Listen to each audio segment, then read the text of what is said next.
네, 안녕하십니까. 음, 어제 잠깐 비가 내렸잖아요. 근데 바깥에 나가보니까 사우나인 것 같아요. 비가 내렸으면 시원해야 되는데 그 습식 사우나가 됐어요. 건식 사우나에서. 너무 덥습니다. 너무데, 그 더워서 생기는 병을 온열병이라고 하는데, 음, 사실 온열병으로 1년에 우리나라에서 죽는 사람이 한 100여 명 되는데, 어, 상한병이라고 있어요. 온열병의 반대말이 상한병이라고 있어요. 그러니까 이제 온열은 뜨거워서 죽는 병이고 이 상한은 추워서 죽는 병입니다. 추워서 죽는 사람이 1년에 한 5만 명 정도 됩니다. 여러분들은 잘 모르시겠지만 감기가 바로 추워서 오는 병이에요. 그래서 그 감기의 후유증으로 죽는 사람이 1년에 한 5만 명 지금도 그렇게 되고 있습니다. 사실 온열병은 상한병에 비하면 아무것도 아니다. 이렇게 말씀드릴 수 있고, 어떤 사람은 그렇게 추워도 살고, 어떤 사람은 조금만 더워도 죽고, 이게 왜 그럴까, 과연. 우리가 이제 그것을, 유전자가 뭐 약하다, 뭐 이렇게 얘기할 수도 있는데, 실제 이렇게 어떤 스트레스, 우리가 그 정신적인 스트레스만 스트레스는 아닙니다. 외부 환경을 이겨내는 외부 환경도 사실 우리한테는 큰 스트레스인데 환경이 바뀌면서 몸의 면역 밸런스가 깨지는 경우가 상당히 많이 있어요.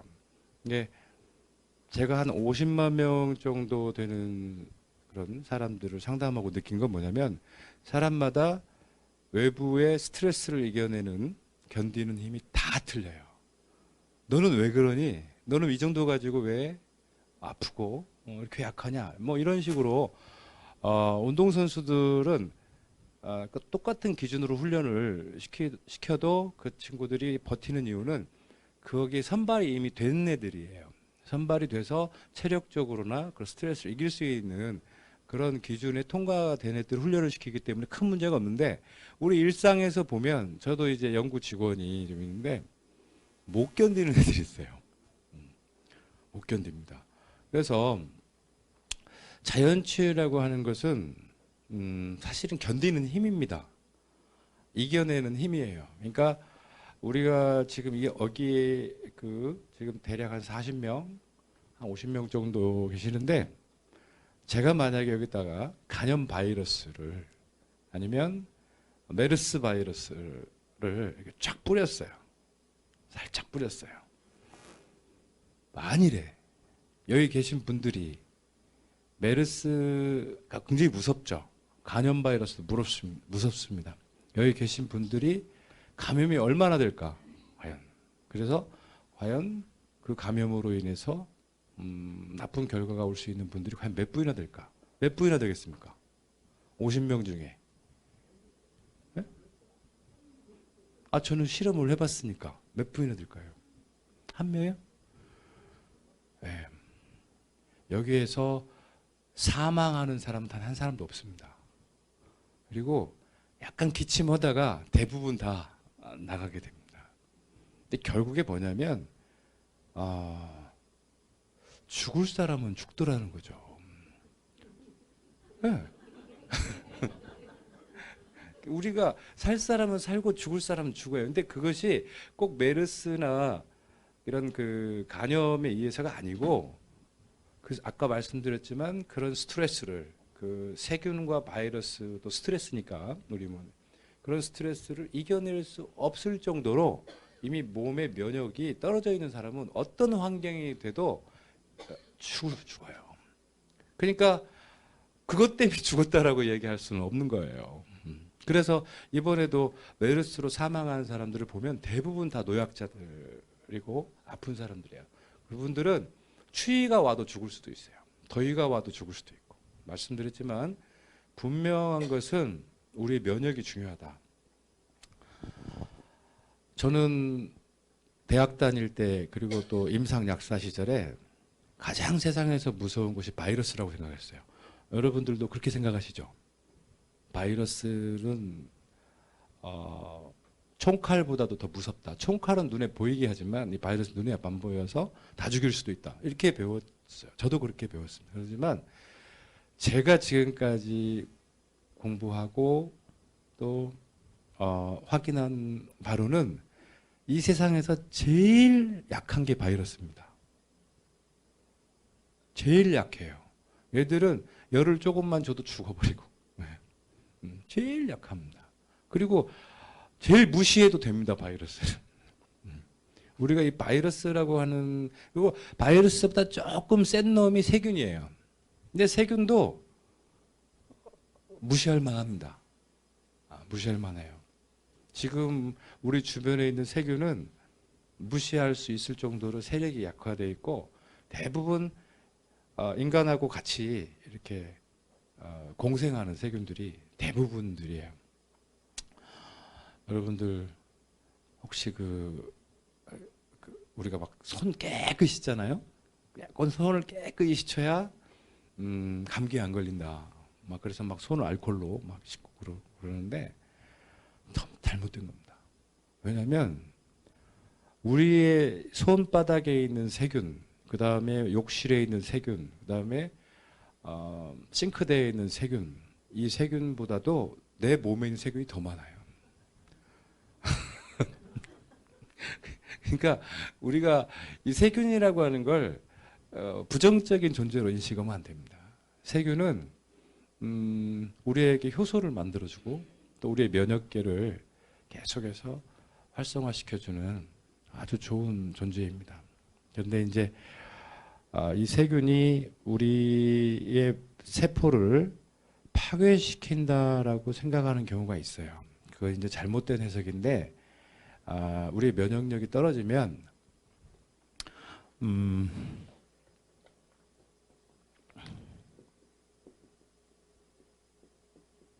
폐렴 들어보셨죠? 이제 폐세포가 이렇게 있는데 여기에 이제 핵이 있어요. 세균은 바깥에 있는 게 아니에요. 이 애들이 이 주변에 폐 상피 쪽에 보면 이렇게 상피균이 있어요. 세균과 이렇게 공생을 해요. 바이러스도 이 안에 들어가 있습니다. 바이러스. 세균은 여기 있고 바이러스는 이 안에 들어가 있어요. 우리 세포 안에 바이러스가 수백만 개가 들어가 있을 수도 있고 세균도 굉장히 많이 들어요. 근데 세균과 바이러스는 우리 세포를 공격하지 않아요. 절대 공격하지 않아요. 이게 같이 팽팽하게 같이 살고 있는데 이제 어느 때 폐렴이 걸리냐면 이 세포가 힘이 없어지는 경우가 있어요. 폐세포가. 면역이라고 그래요.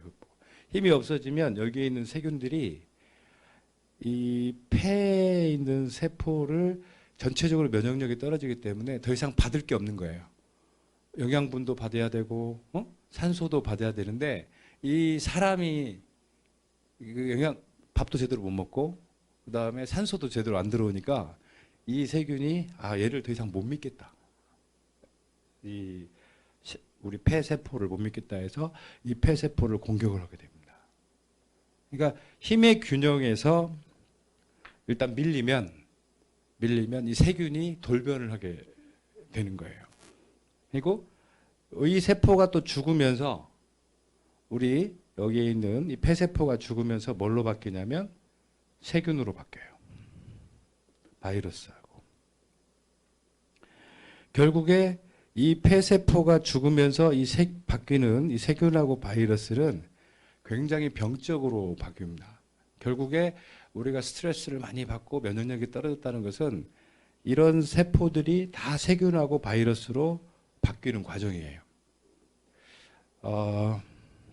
그러니까 세포가 죽으면 세균하고 바이러스로 바뀌고 그 세균하고 바이러스를 우리가 나중에 폐렴이 있는 사람들 혈액을 조사해 보면 세균하고 바이러스가 많이 나오는 이유가 세포가 파괴돼서 그런 거라는 거죠.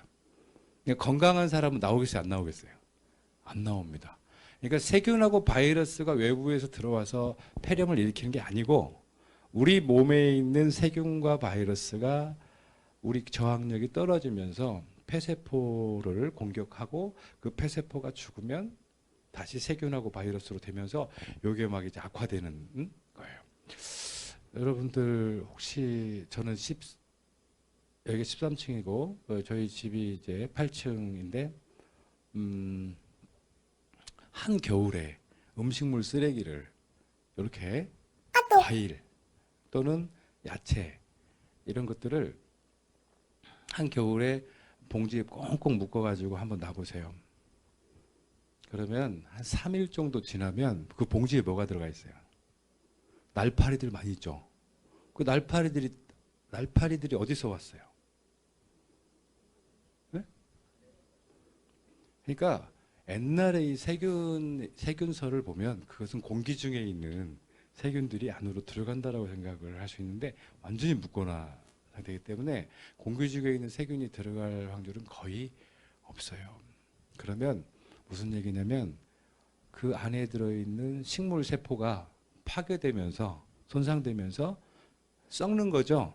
썩으면서 다시 뭘로 바뀌는 거예요? 이 세균으로 바뀌는 거예요. 그래서 이제 우리가 이런 공법을 이용하는 게 뭐냐면 이제 발효라고 들어보셨죠. 이 발효도 식물 세포를 계속해서 놔두면 그 식물 세포가 다시 세균이 되고 거기서 발효가 일어나는 과정인데요. 근데 이게 다 나쁜 건 아닙니다. 나쁜 건 아니고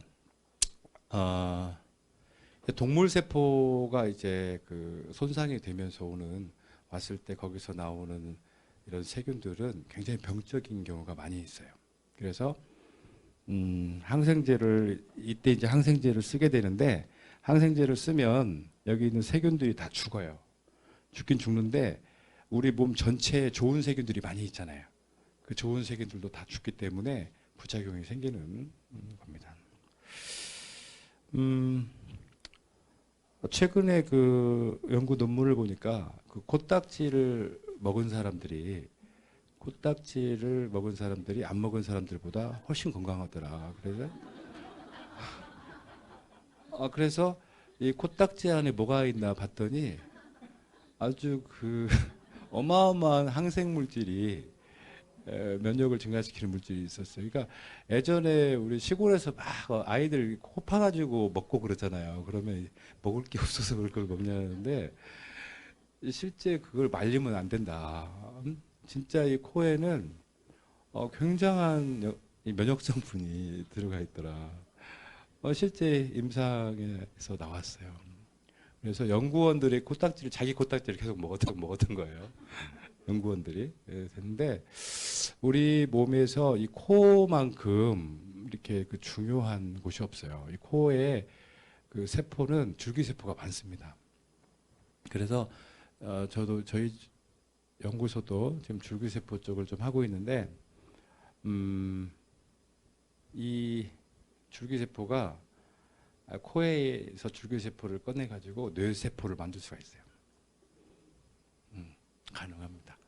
근데 이 코에 있는 그 줄기세포가 우리 몸의 어떤 줄기세포보다도 분화 능력이 강해요. 그러니까 예를 들어서 코에서 줄기세포를 이렇게 채취해서 뇌세포에다 심는 거예요. 그냥 심으면 그 뇌세포의 죽은 뇌세포 부위가 다시 이렇게 살아나는 거죠. 그래서 이 코에 있는 이 세포, 근데 코가 굉장히 중요하죠. 이 코에서 상당히 많은 줄기세포가 만들어지고 있고 또 영양 성분이 많기 때문에 사실 콧물을 너무 막 이렇게 버리면 안 된다는 거죠. 콧물을 계속 먹고 그리고 이제 콧물을 먹어야 된다는 얘기예요. 근데 우리가 코에 염증이 있으면 안 되겠죠. 그 염증이 있으면 그 염증 물질이 안 좋은 거니까 어쨌든 비염이 있는 사람들이 암에 잘 걸린다는 것도 이게 코 축농증이라든지 비염이 있게 되면 면역력이 떨어진다. 이렇게.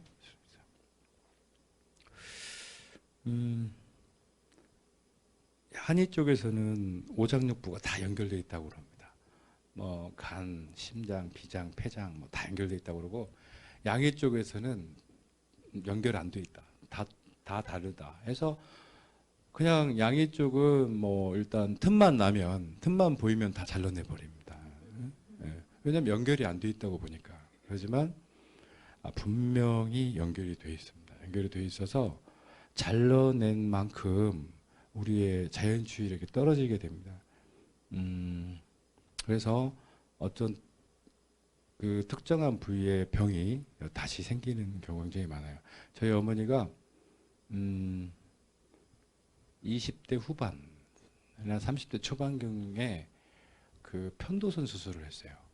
근데 편도선 수술을 하면 편도선 수술을 한 사람들의 그러니까 한 80%가 어떤 특별한 병이 걸려요. 그게 뭘까요? 응? 이 편도선을 확 붓는다고 잘라내 버리니까 그 편도선 수술한 사람들의 한 80%가 이런 병과 비슷한 병이 걸리는데 그게 뭐냐면 류머티스예요.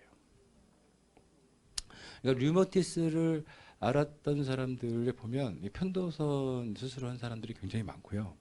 또 편도선 수술한 사람들 류머티스들이 굉장히 많이 있어요. 왜 그러냐면 이 편도선이 면역을 조절해주는 경우에 이걸 싹 잘라버리니까 우리 몸에 그냥 뭐 온갖 세균, 바이러스, 응? 또는 뭐 이런 미세먼지 이런 것들이 그냥 들어와 버리는 거예요. 편도선은 그것들을 일차적으로 필터링 해주는 곳인데 그것을 붓는다라고 해서 잘라버리니까 이게 바로 어디로 혈액으로 들어와 버리는 거예요. 폐로. 그 이제 그 혈액이 이제 탁해지는 병이 류마티스예요. 그래서 이제 그런 베체트병, 뭐 쇼그렌, 뭐 이런 루푸스 이런 병들도 다 관련이 돼 있어요. 우리 면역계 쪽하고. 그래서 1차적으로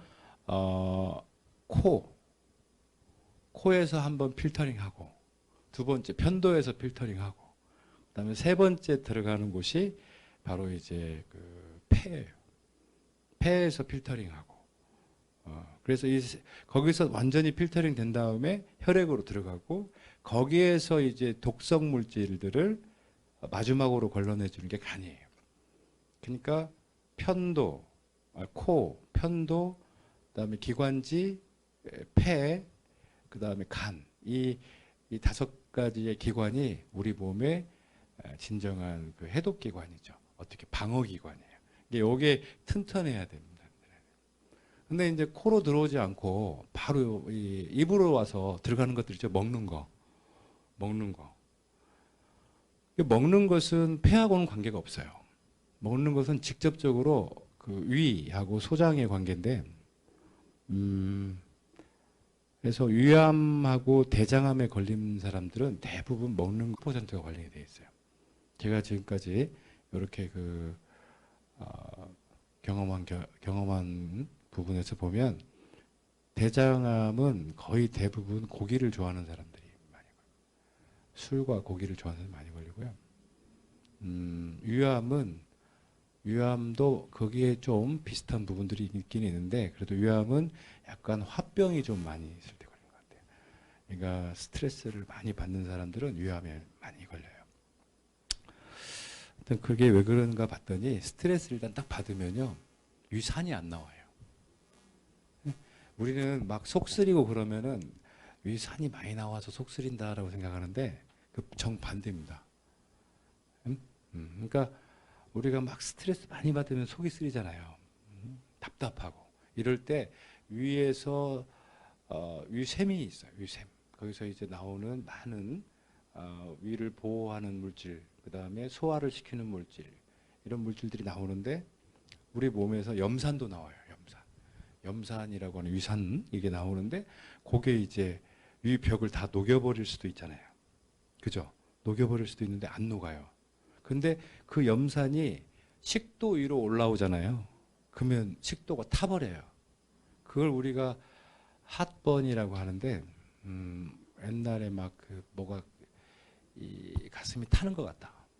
그 심장병이 아니었어요. 보니까 심장병이 아니고 역류성 식도염이라고 그래서 위산이 역류해서 식도를 태워버리는 거예요. 근데 때로는 그 위산이 소장을 태우는 경우도 있어요. 그러니까 그 위산이 밑에 내려가서 소장을 이렇게 태우는 경우도 있는데 그런 경우는 거의 없습니다. 근데 사실 그런데 그 위산이라고 하는 게 우리 몸에 안 나오면 암에 걸려요. 그래서 우리나라에 위암 환자가 많은 이유는 우리나라에 저산증이 많은 이유가 있어요.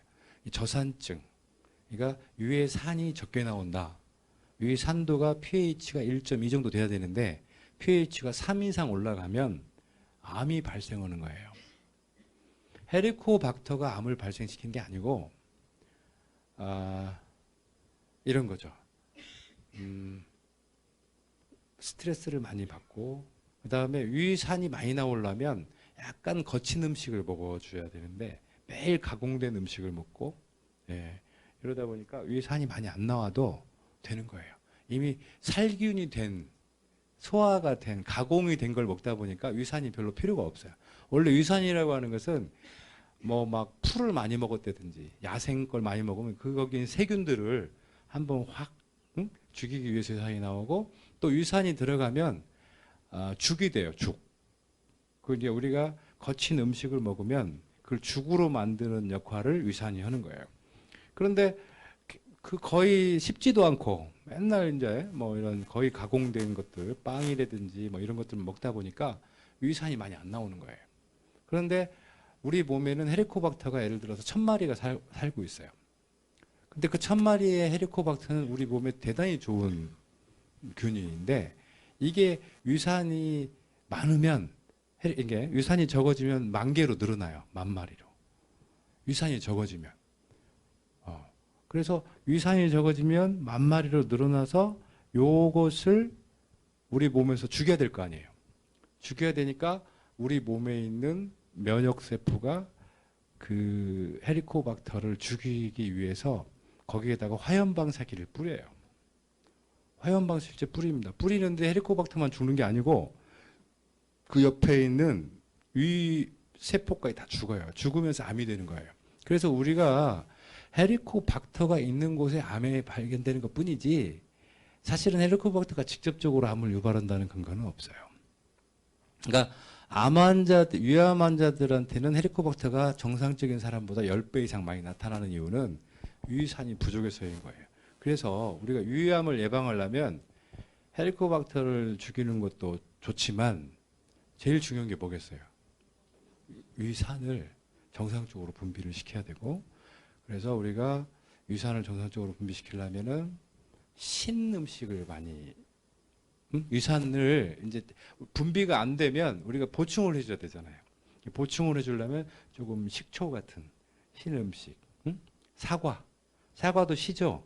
사과 이런 것들을 위암을 예방할 수가 있다. 사실은 굉장히 좋은 이론이에요. 그래서 위암에 걸리는 경우가 이런 경우예요. 뭐 노르모라든지 뭐 이런 겔포스, 그다음에 뭐 이런 잔탁, 큐란 이런 것들을 많이 먹으면 위산이 안 나와요. 위산이 안 나옵니다. 안 나오니까 위암에 걸리는 거예요. 그러니까 결국에 약이라고 하는 것은 그 속쓰린 그 순간의 증상을 억제하기 위해서 먹어야지 이것을 습관적으로 계속 먹으면 우리 몸에 정말 필요한 위산이 부족해지고 그 위산이 부족해지면서 암이 발생된다. 그래서 식이요법을 잘하면 웬만한 병들은 다 예방이 가능하다. 예. 해독 재생이라는 이런 단어는 사실은 의학 용어는 의학적인 용어로 사용되는 말은 아닙니다. 이것은 일반적으로 우리 세포 단계에서 우리가 얘기할 때 쓰는 말인데요. 디톡스라고 하죠. 해독. 이게 사실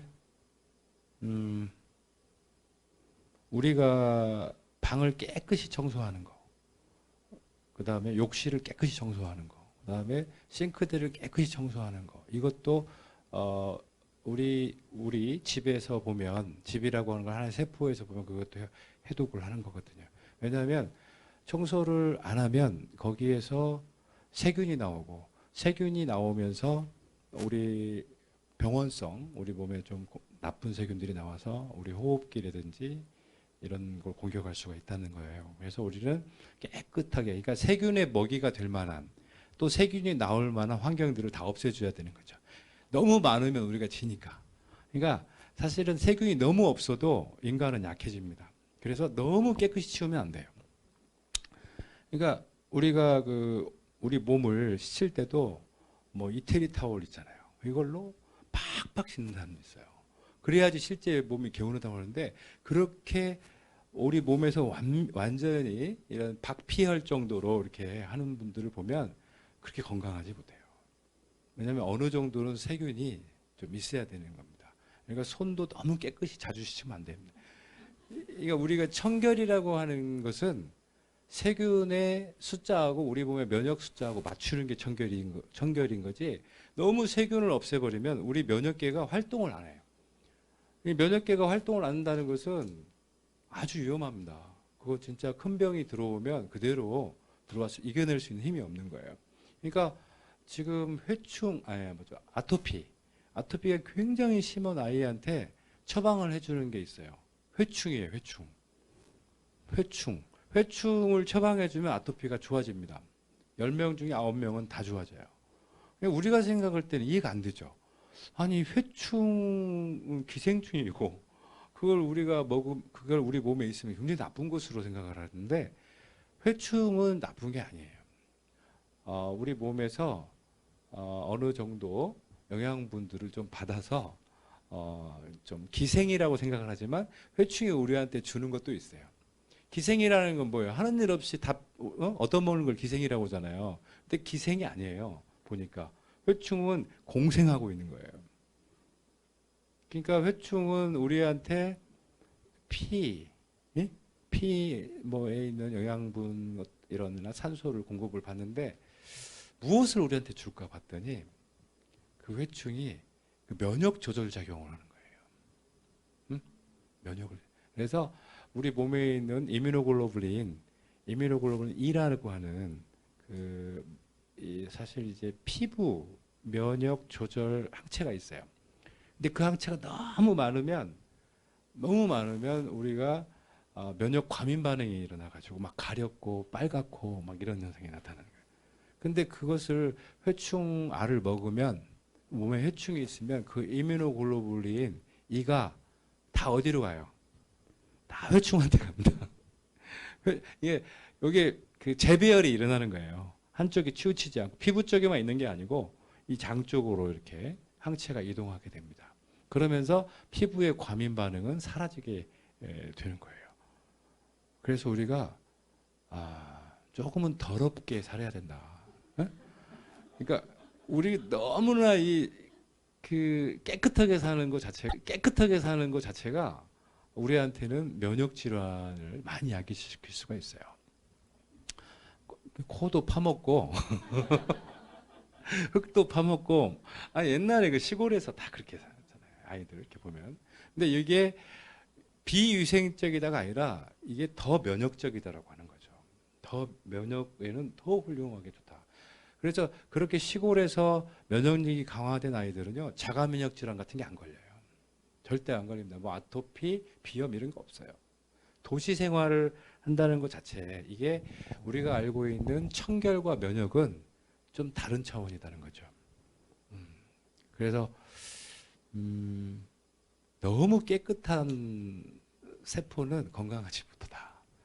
어느 정도의 세균도 들어있어야 되고 바이러스도 있어야 된다. 하지만 이것이 숫자적으로 평형을 이룰 때 우리는 이것을 건강이라고 합니다. 면역의 평형 상태가 이루어져야 되는 거예요. 그래서 우리가 어떤 분들이 이런 거 있어요. 소화가 잘 안 되는 분들은 죽을 먹어야 되잖아요. 그죠? 근데 죽을 계속 먹으면 소화가 우리가 중요한 건 그거예요. 자연치유라고 하는 것은 죽만 먹으면은 위 기능이 계속 떨어져요. 그래서 죽을 하루에 한 번 정도 먹고 그 다음에는 날 것을 먹어야 돼요. 그래서 그 날 것만 먹으면 또 소화가 안 되고, 그래서 이것을 비율을 계속 조절해 나가면서 결국에는 나중에는 날 걸 계속 먹어도 우리 몸에서 소화시킬 수 있는 상태까지를 우리가 재생이라고 하는 거예요. 근데 결국에 이 제가 이제 병든 사람들, 아픈 사람들을 딱 보면 대부분 이 해독 기능이 마비되거나 해독 기능이 저하된 분들이 굉장히 많습니다. 그리고 뭐가 독인 줄을 몰라요. 너무 깨끗한 것도 아까 자가 면역 질환을 일으키지만 실제 그 독소가 우리 몸에 과다하게 있으면 세포가 다 파괴되기 때문에 그것은 우리 몸의 모든 병, 암을 비롯한 염증을 다 일으킬 수가 있어요. 그래서 이 해독이라고 하는 부분은 우리가 약을 통해서 이루어지진 않습니다. 우리가 먹는 병원에서 처방받는 모든 약들은 해독이 아니라 진짜 독입니다. 그래서 실제 해독을 할 때 가장 어려운 게 뭐냐면 그분들이 약을 평상시에 많이 먹었던 사람들이 있어요. 뭐 한 5년, 10년 먹었던 사람들은 그 약이 세포에 그대로 축적되어 있는 경우가 굉장히 많습니다. 근데 그런 상태에서는 그 제대로 치유가 안 되는 거죠. 그래서 그걸 빼내는 걸 우리가 이제 해독이라고 하고 인위적인 우리 어떤 프로그램을 통해서 그걸 빼주게 되는 거죠. 예.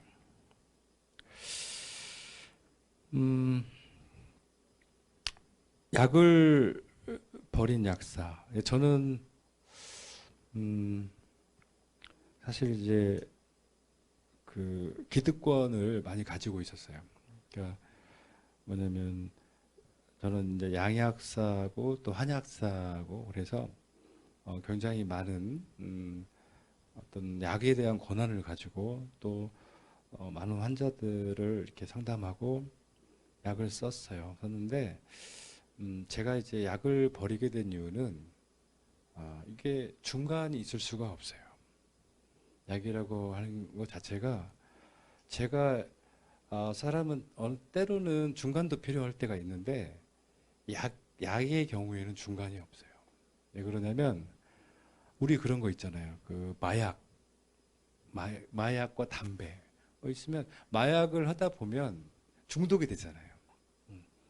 사실 이 약도 마찬가지입니다. 이 약도 우리가 쓰는 항생제나 이런 소염제들이 실제 이걸 안 쓰면 계속해서 또 어떤 이런 그 내성이 길러지고 내약성이 길러지기 때문에 계속해서 약을 증량시켜야 되는 그런 것이 있습니다. 그리고 그런 환자의 관점에서 보게 되면 약을 쓴다는 것 자체가 굉장히 어려운 부분들이 생각을 했어요. 그래서 제가 약을 버리게 됐고, 이게 약을 버리면서 이제 그 이런 거죠. 약이 아닌 다른 제2의 약으로 건강을 좀 이렇게 챙겨줄 수 있는 그런 부분이 필요하다. 그래서 그게 이제 자연치유 정신이 나오게 된 배경이고요.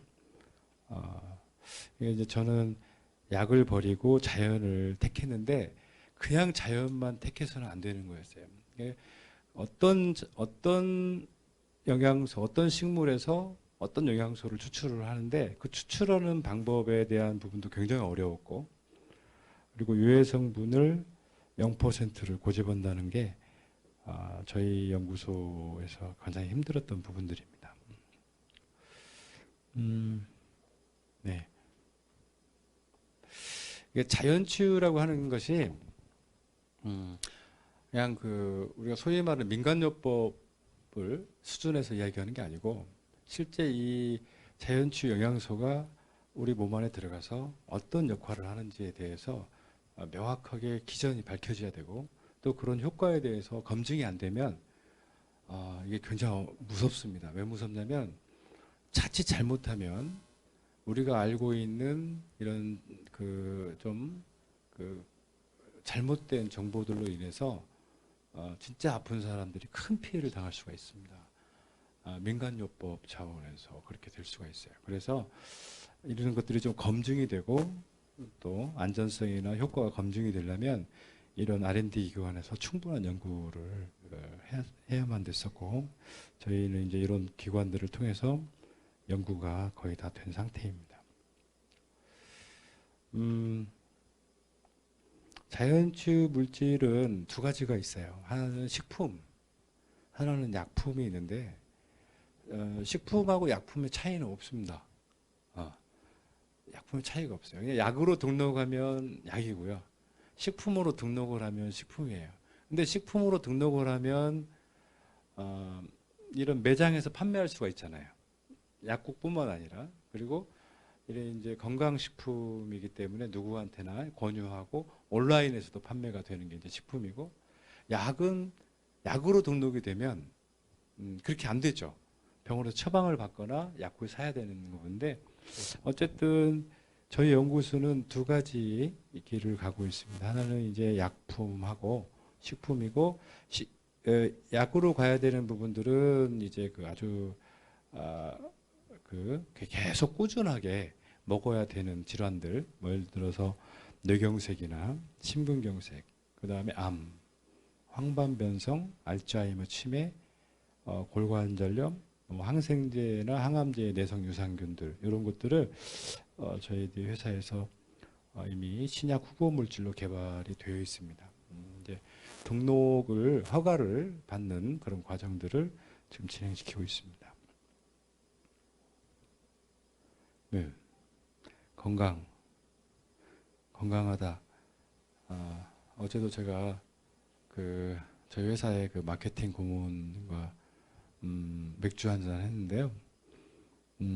건강하다라고 하는 게 뭐냐? 근데 진짜 우리 장 소장이 봤을 때 나는 건강하냐고 물어보더라고요. 건강하지 않다라고 그랬지. 근데 이렇게 건강한 사람은 건강하다라고 하는 건 여러 가지 조건이 있어요.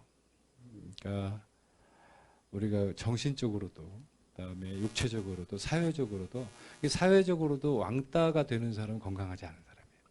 사회적으로도 어떤 원만한 관계를 형성해야 되고, 정신적으로도 좀 낙천적이고 객관적이고 뭐 긍정적인 사고를 갖고 있어야 되고, 육체적으로도 아픈 데가 없어야 돼요. 일단 본인이 내가 몸에 뭐 특별히 아프다라고 하는 증상이 없어야 되는데, 이런 세 가지를 만족시킬 수 있는 사람이 사실 별로 없어요. 제가 보면 40이 넘어가면 다 아픕니다. 건강하다고 볼 수가 없어요. 그래서 이 건강이라고 하는 부분을 세포적으로 이렇게 바라봐야 된다. 건강한 정상적인 세포여야 된다는 거예요. 정상적인. 그러니까 그래서 우리 학회 이름이 한방세포 교정학회인데요. 세포만 건강하면 되는 거예요. 이렇게. 네? 그러니까 뭐 이게 정신적으로 관련된 세포든 육체에 관련 세포든 어쨌든 너무 어렵기 때문에 세포가 건강하면 되는데, 세포는 이렇게 돼 있어요. 이 세 가지. 하나는 핵이죠. 예. 이 핵은 유전자예요. 유전자. 유전자라고 합니다. 그래서 이 핵이 과연 왜 중요한가? 핵이 무엇을 만들어요? 핵이. 여러분들이 가장 뭐 건강에 대한 상식이 있으신 분들은 우리 몸에서 제일 중요한 게 뭘까요? 제일 중요한 게 효소죠. 효소. 네. 효소입니다. 이게 핵에서 만드는 게 효소예요. 네. 이 효소가 무엇을 만드냐면, 이 효소가 우리 몸에서 많은 단백질을 만듭니다.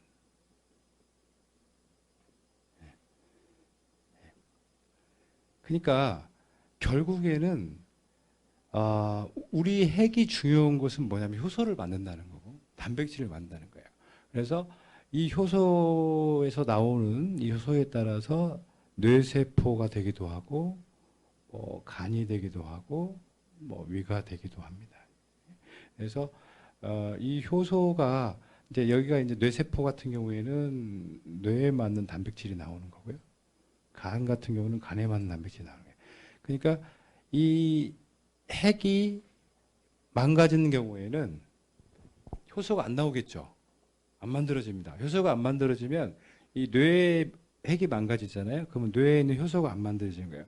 그러면은 뇌경색이라든지 치매에 걸리게 되는 거고, 만약에 눈에서 효소가 안 만들어지면 뭐 예를 들어서 백내장이나 녹내장, 황반변성 같은 게 만들어질 수도 있어요. 간에서 안 만들어지면 간경화라든지 간부종 같은 게 올 수가 있는 거예요. 그러니까 결국에 이 핵을 건강하게 유지시켜야 되는 거예요. 그러면 핵을 건강하게 유지시키려면 핵이 무엇으로 만들어져 있는가 알아야 될 거 아니에요. 핵이 무엇으로 만들어져 있을까? 이게 바로 유전자죠. 이 유전자의 성분을 봤더니 이 유전자의 성분이 이제 우리가 이야기하는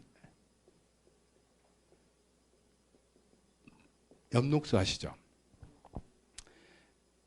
우리가 파란색 색소, 이 파란색 색소 성분들 주변에 이런 유전자 성분이 굉장히 많은 거예요.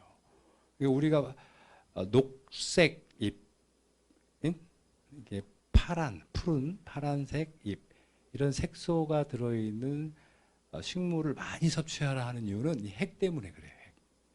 핵.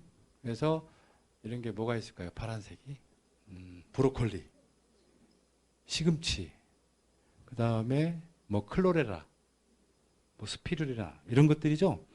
이런 것들을 많이 먹으면 핵이 건강해지는 거예요. 그래서 우리 몸에 효소가 많이 만들어진다. 그러니까 실제 세포학에서 보면 정말 중요한 거죠. 그런데 내가 왜 고기를 먹지 않고 왜 고기보다 이렇게 푸른색, 녹황색 채소를 먹어야 되는지에 대한 이유가 명확한 거예요.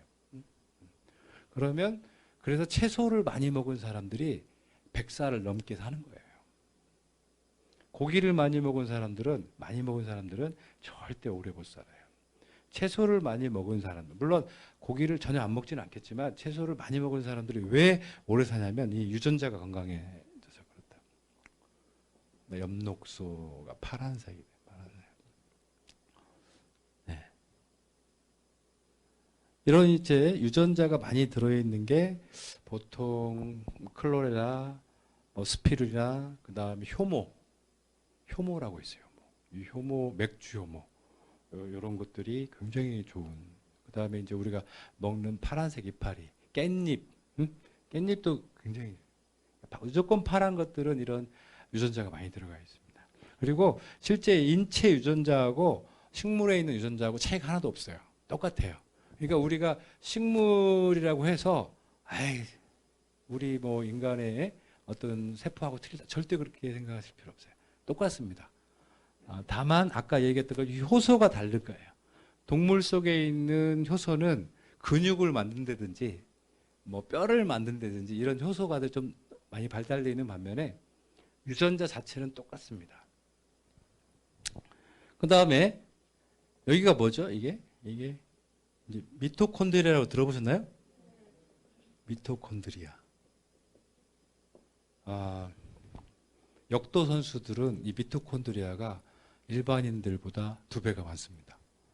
보통 저 같은 사람은 세포 하나에 미토콘드리아가 2,000개 들어있어요. 근데 힘이 센 사람들은 4,000개 정도 들어있습니다. 그리고 아주 힘이 약한 사람들은 1,000개 정도밖에 안 들어있어요. 500개도 있어요. 이제 그런 사람들은 유전적으로 허약체질이라고 합니다. 그러니까 허약하다라는, 강하다. 이 뭐는데 봤더니 여기 유전자인데 미토콘드리아는 에너지예요, 에너지. 그러니까 우리 몸에서 힘을 만들어내는 기관이에요, 힘. 그러니까 녹황색 채소를 먹으면 힘이 나요, 안 나요? 안 나죠. 그걸 먹어가지고는 힘이 안 나요. 이게 힘이라고 하는 건 여기죠. 미토콘드리아 쪽에 관여가 돼야 되는 거예요. 그래서 이 미토콘드리아에 이 미토콘드리아를 사실 만들어주는 물질. 여기에 이제 미토콘드리아를 강하게 해주는 이 물질들, 이런 것들이 이제 뭐가 있냐면은 우리가 이제 오메가 3가 있어요. 오메가 3, 6, 9 이게 이제 불포화 지방산이 있죠. 이런 불포화 지방산을 많이 섭취를 하면 산소 공급이 잘 돼요. 근데 미토콘드리아는 사실은 우리 몸에서 에너지를 만드는 기관이기 때문에 산소가 충분히 공급이 돼야 되는 거예요. 근데 제가 보면 기름을 그러니까 잘 못 먹는 사람들이 많이 병에 걸리는 것 같아요. 그러니까 기름을 좋은 기름을 계속 먹으면 에너지가 많이 솟습니다. 그래서 우리가 좋은 기름과 나쁜 기름을 얘기하는데 좋은 기름은 산화되지 않는 기름이고 나쁜 기름은 산화된 기름이에요. 플라스틱 오일인데 그러면은 산화된다는 게 뭐냐면 열을 가해서 만들어진 것은 다 산화된 겁니다. 그러니까 씨앗을 볶았다든지 아니면 어떤 정제 과정에서 화학 성분을 첨가했다든지 이랬을 때는 산화되지 않은 것을 우리가 노유파라고 합니다. 노유파. 이 노유파라고 하는 브랜드는 산화되지 않았다는 뜻이에요. 그러니까 노유파 참깨 그러면 산화되지 않은 참기름, 노유파 들기름 하면 산화되지 않은 들기름, 뭐 이렇게 이해를 하시면 돼요. 그래서 이런 것들을 먹으면 돼요. 그 다음에 이제 가장 중요한 게 막이에요. 막. 세포막. 이 세포막은요, 우리 몸의 통로, 에너지들, 아니, 영양분이라든지 산소가 왔다 갔다 하는 이 통로입니다. 네. 이 세포막 또한 아주 중요한 이 성분인데요. 이 세포막도 우리가 이 노유파로 이루어집니다. 그래서 실제 저희가 이제 이 세포 하나의 관점에서 이렇게 볼 때 이 세포에서 효소를 만들게 해주는 이런 시그널이 있어요. 좀 어려운 말인데 시그널. 그러니까 이 시그널이 없으면 이 핵에 전달이 안 돼요. 핵이라고 하는 것은 어떤 신호를 받아야만 효소를 만들거든요. 이게 너 효소 만들어라라고 하는 누가 명령을 내려야 되는데 그 시그널이 있는데 그 시그널이 계속 약해지거나 부족해지거나 하면 노화가 일어나고 병이 드는 거예요. 근데 이 시그널의 역할을 하는 게 식물계에서 안토시아닌입니다. 안토시아닌 들어보셨죠? 예, 그래서 우리가 이 안토시아닌을 계속 먹잖아요. 먹으면 노화가 안 일어나는 거예요. 왜? 계속 시그널을 주니까. 줘서 효소를 만들게 하니까. 그래서 안토시아닌하고 뭘 같이 먹으면 효과가 좋으냐면 엽록소. 안토시아닌은 이제 빨간색 색소죠. 엽록소는 녹색 색소잖아요. 이게 빨간색과 이 녹색 색소가 실제 우리 몸에서 아주 중요한 역할을 해요. 노화에 아주 중요한 역할을 해요. 여러분들 오늘부터는 빨간색하고 녹색 있잖아요. 찾아서 드셔야 돼요. 그러면 진짜 안 늙고 병도 잘 낫고 그렇습니다. 그다가 이제 거기에다가 먹어야 될 게 뭐예요? 기름이죠. 이 기름만 좋은 기름. 이게 산화 안 돼야 되는데 어느 정도로 짜야 산화가 안 되냐면 일단 기름을 안 볶아야 돼요. 생종자해야 되고 두 번째는 기름을 짤 때 돌려서 짜면 안 돼요. 이게 막 그 고추 빵도 돌려서 짜면 그 안에서 온도가 막 80도, 100도까지 올라갑니다. 그런 기름은 다 산화돼요. 25도만 넘어가면 다 산화돼요. 그리고 그 마트 같은 데 가면 유리병에 담겨져 있잖아요. 다 산화됩니다. 이 가시광선에 의해서도 다 산화돼요. 그래서 우리가 그 기름은 아주 우리 엄마 뱃속에 있는 아이처럼 관리해야 돼요. 산화되지 않고 또 빛도 받아서도 안 되고 또 우리가 그런 기름을 먹어야 우리 몸에서 미토콘드리아가 제대로 산소를 만들어서 에너지를 만드는 거예요. 그래서 이런 시그널 그다음에 이 막도 굉장히 중요한 거예요. 이건 영양소하고 산소가 왔다 갔다 하는 통로가 되는 거예요. 그러니까 이 세포막이 산화돼 버리면은 여기 이제 세포 안에는 쓰레기가 됩니다. 나가지를 못하니까. 그래가지고 나중에 세포가 병들게 돼요. 그러니까 그래서 해독이라고 하는 것은 이 세포 안에 있는 많은 노폐물들, 노폐물들과 독소들을 여기를 바깥으로 꺼내는 거예요. 해독은 그런 거예요. 근데 이게 이제 세포 해독이고 이 안에 혈관이 있을 거 아니에요, 이렇게. 이 혈관이 이제 여기다가 산소를 공급해 주는데 이 혈관이 오염되는 경우도 많이 있어요. 그럼 이 혈관에도 노폐물이 있고 독성 물질이 있는 거예요. 예. 근데 혈관에 있는 노폐물과 독성 물질은 간에서 해독을 시키는 게 좋아요. 그래서 우리가 간의 기능을 좋게 만들어주는 거고. 그래서 해독, 근데 이런 해독을 시키는, 예. 세포 안에 있는 독소든 혈액 속에 있는 독소든 이걸 해독을 뭐가 시키는가 봤더니 안토시아닌이에요. 그러니까 이 안토시아닌의 아주 어마어마한 기능들이 저희 연구팀에 밝혀진 거예요.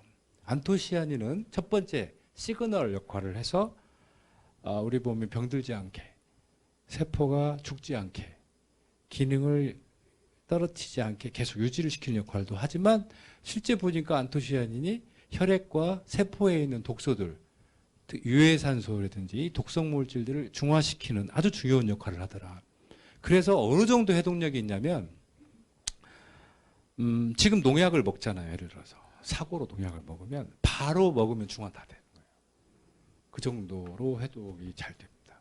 그리고 약물 중독인 경우에도 약물을 너무 많이 먹은 경우 어쨌든 살려야 될 거 아니에요. 몸으로 흡수되기 전에. 그때 빨리 이 안토시아닌을 먹이면 그 농약하고 다 붙어서 흡수가 안 되게 해주는 거예요. 킬레이트라고 하는데 그렇게 해야 되고. 그 다음에 이제 누가 이렇게 나를 해치려고 뭐 나쁜 독가스를 뿌렸잖아요. 그럴 때 그 독가스를 해독시키는 그런 능력. 남자분들 알겠지만 생화학전 있잖아요. 뭐 생화학전, 그 가스로 이렇게 사람들 많이 군인들 공격하는 그런 생화학전에서 방독면에 그 안토시아닌 코팅을 하면 이런 게 다 중화가 된다는 거죠. 이 안토시아닌을 그래서 제가 보기에는 그 미세먼지 있잖아요. 응? 미세먼지에 어마어마하게 그 작은 그 소립자들이 많이 있습니다. 중금속이라든지 발암물질 뭐 이런 것들이 많은데 이런 것들이 우리 코로 안 들어올 것 같지만 작은 것들은 다 들어옵니다.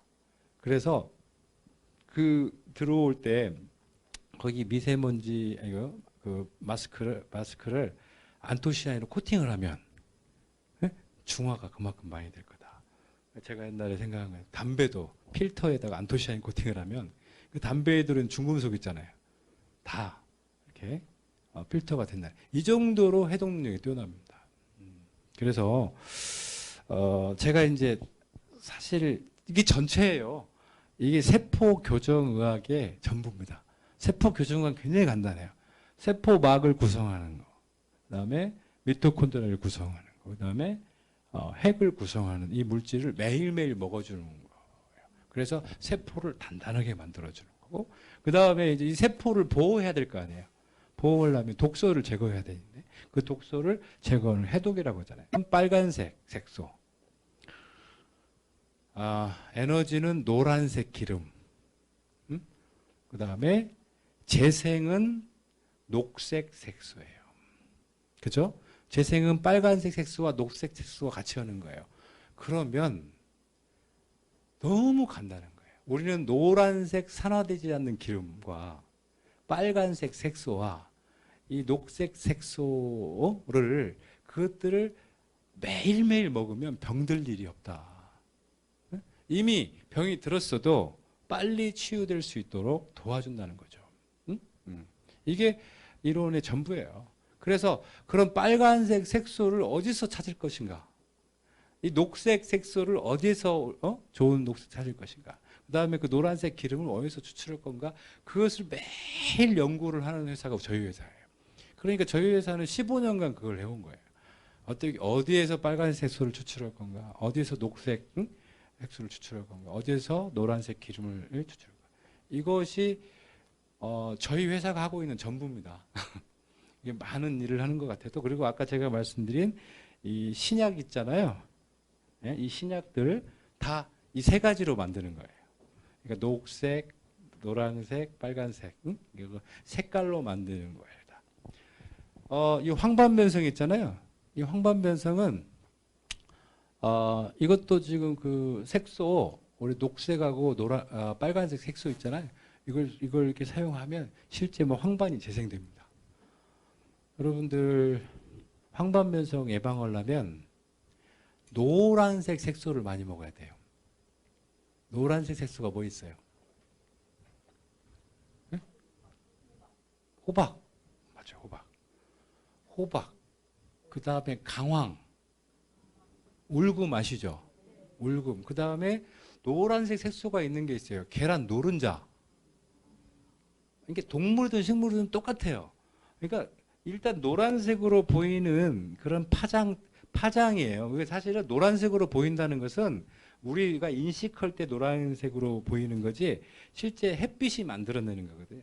햇빛이 다른 색깔은 다 흡수해버리고 노란 색깔만 반사시키니까 그래 우리 노란색으로 보이는 거예요. 근데 반사시키는 데 그런 물질이 있는 거 아니에요.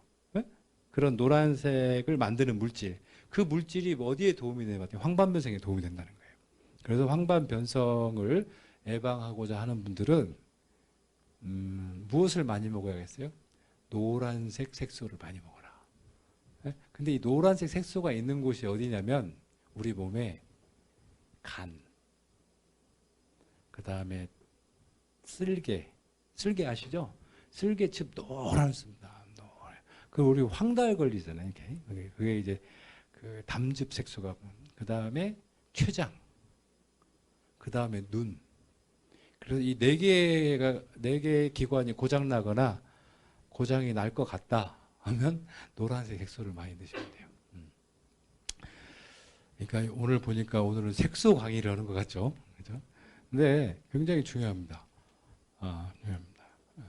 그래서 제가 저희 연구소에서 가장 그 빨간색 색소를 많이 가지고 있는 아주 그 최상급의 빨간색 색소를 가지고 있는 것을 찾아보니까 그게 아로니아였어요. 그래서 아로니아를 진짜 완전히 대해부를 한 거예요. 여기에 도대체 뭐가 들어있느냐, 이 물질이 뭐냐. 그래서 실제 어떻게 보면 유전자 지도를 만들듯이 아로니아 지도를 우리가 만든 거예요. 여기에는 어떤 성분, 안토시아닌이 600가지가 있어요. 한 가지가 있는 게 아니에요. 단풍나무 아시죠? 단풍도 안토시아닌이에요. 그 다음에 우리가 보는 장미꽃, 그 색깔도 안토시아닌입니다. 그러니까 우리가 색깔로 나타나는 꽃잎 색깔도 안토시아닌들이 많아요. 근데 600가지가 돼요, 안토시아닌이. 그 600가지 되는 안토시아닌 중에서 가장 강력하고 이런 시그널 작용하고 세포 보호전이 가장 강력한 게 C3G라고 하는 안토시아닌이에요. C3G. 그게 이제 그 C3G라고 하는 안토시아닌을 저희가 아로니아로부터 최초로 발견한 거예요. 그래서 그 C3G만 뽑아내는 기술을 가지고 있어요. 저희는 이 아로니아. 근데 아로니아의 그 C3G가 가장 많은 부위가 어떤 부위겠어요? 과즙이겠어요? 껍질이겠죠. 왜? 식물의 껍질은 식물은 움직이지 못하기 때문에 껍질이 대단히 중요해요. 우리 동물은 햇빛을 받으면 뜨거우면 일사병 걸리니까 바로 그늘로 숨죠. 도망가는데 식물은 숨을 수 있어요, 없어요? 없으니까 걔들은 껍질이 진짜 튼튼해야 돼요. 그 껍질 속에 면역 성분, 해독 성분이 다 있는 거예요. 그런데 요즘에 뭐 아로니아 뭐 동결 건조 해가지고 나오는 거 있죠? 그거 흡수가 하나도 안 돼요. 왜? 거기에 있는 껍질 성분은 다 세포벽 성분으로 돼 있어서 500분의 1도 안 됩니다. 500분의 1도. 그러니까 사실은 뭐 경험해 보신다 했지만 포도 껍질이 몸에 좋다라고 해서 먹기는 하지만 그 포도 껍질이 흡수 안 되고 다 그냥 나오잖아요. 그거하고 비슷한 거예요. 그래서 저희는 그 껍질을 나노화해서 그 껍질에서 성분을 다 추출하는 거예요. 그 추출 기술이 세계적인 기술이에요. 그러니까 아로니아 자체를 지금 현재 시중에 뭐 저희 막 연구 자료를 막 쓰고 그러는데 그것은 잘못된 거예요. 왜냐하면 저희가 연구한 자료는 아로니아가 아니에요. 아로니아에서 뽑아낸 ABF라고 하는 C3G를 주성분으로 하는 그 C3G라고 보시면 되는 거고 지금 시중에 나와 있는 것은 그냥 아로니아 생과예요. 생과. 다 완전 다르죠. 저희는 한 120단계의 공정을 거쳐서 어렵게 만들어낸 세계적인 특허 물질이에요. 그러면 아로니아를 먹어도 그 비슷한 효과가 나타날 거 아니냐? 그건 천만의 말입니다. 완전히 다른 거죠. 예, 완전히 다릅니다. 왜냐하면 열매에는요, 실제 우리 몸의 대사작용을 방해하는 것들이 많이 들어있어요. 예를 들어서 당 있죠, 당. 당 성분. 당 성분은 암 환자들이나 당뇨 환자들은 쓰면 돼야 안 돼요. 안 되죠. 그것은 굉장히 중요한 문제예요. 근데 그런 것들이 너무 많고 정제되지가 않기 때문에 몸이 약한 사람들한테는 굉장히 조심스럽습니다. 병이라고 하는 것은 세포가 손상되는 걸. 그러니까 이제 이 세포가 손상되는 거예요. 어떻게 손상되느냐? 세포막이 산화되거나 또 이 핵이 산화되거나 그리고 미토콘드리아가 산화되거나. 그럼 왜 산화되느냐? 왜? 그것은 스트레스. 스트레스나 또는 독성 물질. 스트레스는 고민, 분노, 초조, 불안 이런 것들이고요. 그다음에 이제 그 독성 물질 전자파, 중금속, 미세먼지, 우리가 먹는 약, 가공식품, 식품 첨가물, 우유 이런 것들이 우리 몸에 들어와서 세포를 산화시키는 거예요. 네? 우유하고 커피는 모든 여성 질환의 거의 90%를 일으킬 정도로 아주 심각합니다. 제가 이제 그동안 많은 의사분들하고 이제 저희들이 그 컨퍼런스를 좀 해보면 우유는 송아지가 먹는 거지 사람이 먹는 게 아니라는 거죠. 근데 그 우유를 우리 사람도 그런데 위급할 때는 먹을 수 있어요. 응? 위급할 때는 먹을 수 있지만 이걸 일상에서 계속 우리 푸드로 먹는 것은 위험하다는 거예요. 왜? 우유에는 성장 호르몬이 많이 들어가요. 송아지가 막 금방 크잖아요. 우유 먹고. 근데 그 우유에 들어있는 그 성장 호르몬 자체가 우리 몸에는 굉장히 안 좋다는 거죠. 암을 유발할 수도 있어요. 골다공증, 암. 그러니까 왜냐하면 성장이 이미 다 됐잖아요. 네? 이미 제가 보기에는 아직 성장기에 있는 분들은 없으십니다. 네? 근데 유아들도 문제가 되는 게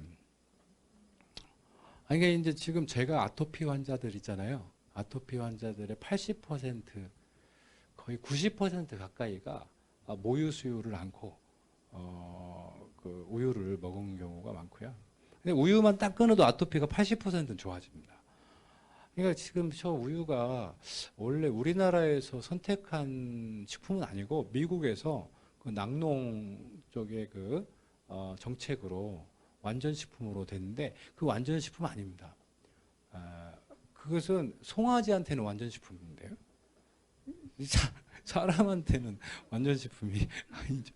이건 그러니까 우리가 어느 정도 이제 나이를 먹으면요 성장 속도가 이게 분열 속도를 좀 낮춰야 됩니다. 너무 이게 분열 속도가 빨라지면 그 과정에서 나쁜 세포들도 많이 생기고 노화가 빨라질 수 있어요. 그래서 지금은 막 성장시키는 것보다는 천천히 가는 게 좋은데 우유를 먹으면 막 성장돼요. 그러다 보니까 뼈가 비어요. 그래서 우유 먹으면 뼈가 골다공증 예방한다고 하는데 지금 7만 2천 명 정도 대상으로 해서 임상실험한 거에 의하면 골다공증이 오히려 더 엄청나게 생겼더라는 거죠. 그래서 근데 요구르트는 괜찮느냐? 요구르트도 그렇게 썩 좋지 않다. 네? 네. 이제 초유에 들어있는 이제 그 트랜스퍼 팩터라는 게 있어요. 그게 이제 뭐 아까 말했던 시그널입니다. 시그널. 이게 이제 면역 세포를 분화시킬 수 있도록 이렇게 해주는 건데 아무래도 그 송아지가 야생 상태에서 살려면 그 초유라고 하는 것 자체가 송아지에서 나오는 이제 그런 부분이죠. 송아지 말하는 거죠 지금 소.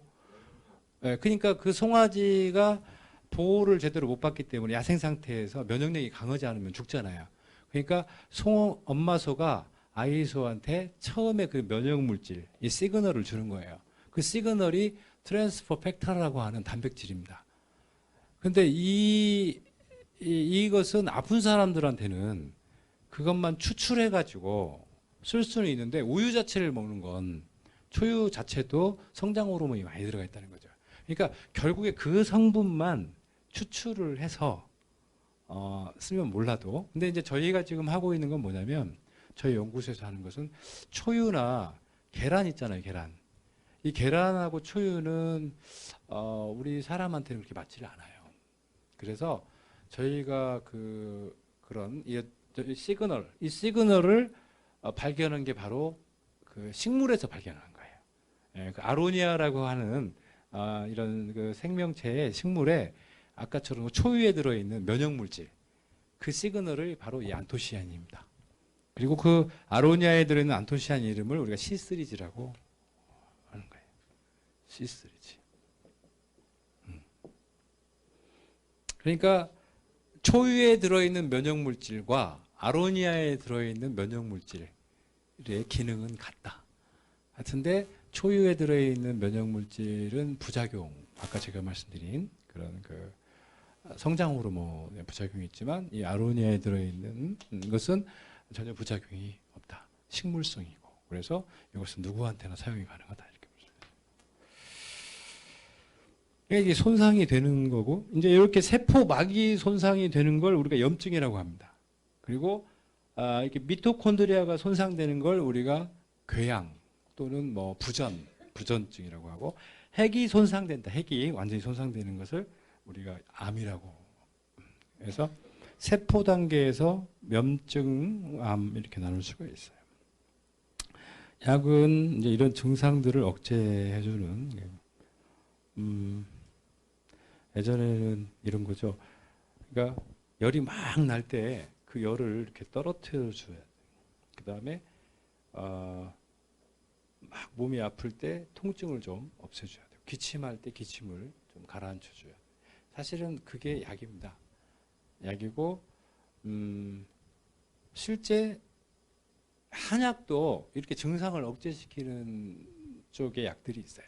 그런데 양약은 증상을 억제시키는 약들이 대부분이지만, 양약이 왜 안 좋냐면, 이 증상을 억제시키는 효과는 뛰어나나 그 이후에 뒤따르는 부작용이 너무 많아요.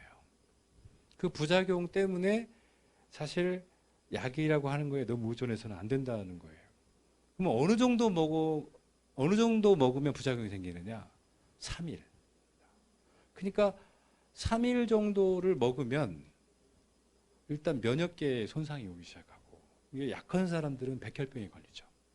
그러니까 감기약 3일만 먹어도 백혈병이 걸려요. 약한 사람들. 그러니까 누가 약한지 어떻게 알아요? 이게 우리나라에 지금 그 소아암 환자들이 굉장히 많잖아요. 그 아이들이 보면 감기약이나 장염 쪽의 약을 일주일간 계속 먹은 아이들이 대부분 많아요. 이게 굉장히 약에 대한 경고입니다. 저는 그래서 이 약을 정말 너무 아플 때 그 아픈 부분들을 좀 이렇게 개선시켜서 좀 우리 삶의 질을 좀 높이는 쪽으로 사용이 돼야 되는데, 그 약이 마치 내 병을 치료해 주는 것처럼 생각을 한다면 안 되는 거예요. 그러니까 감기에 걸렸어요.